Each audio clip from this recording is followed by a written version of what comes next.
everyone, I'm Raymond Rosales. Napansin niyo ba na halos lahat ng sikat na fast food chains ay kulay pula at dilaw ang logo? Hindi yan aksidente. Sa food service, tinatawag namin yung color psychology.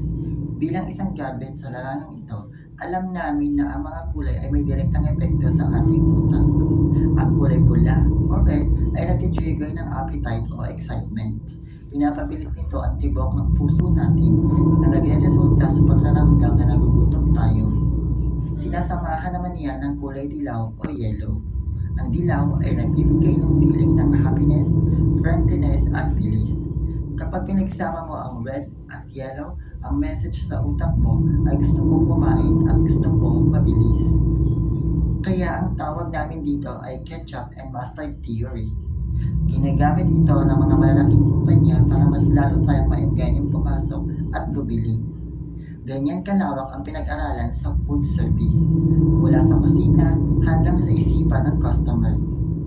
Ngayon, alam mo na ang sikreto nila, mapapatingin ka na rin ba sa mga kulay ng paligid mo?